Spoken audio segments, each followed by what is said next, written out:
പറഞ്ഞു വരുന്നത് ഈ 29 ദിവസം കഴിഞ്ഞ് റിസൾട്ട് വരുമ്പോൾ പിണറായി എങ്ങോട്ട് മുങ്ങും?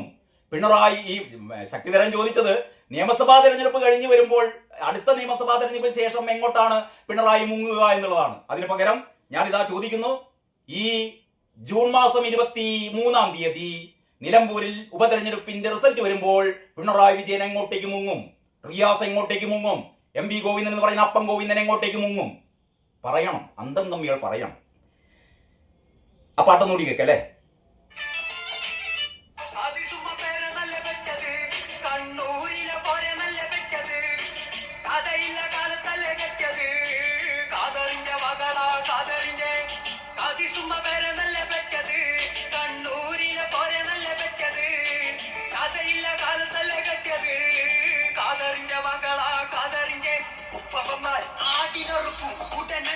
കണ്ടോ ഉള്ളി കൊച്ചു ചോറ് മണക്കും ദേഹം വരകിടുമോ തേങ്ങ ചിരകിടുമോ കണ്ട വെള്ളത്തിൽ കുളിച്ചിട്ട് കൊറയാകുമോ?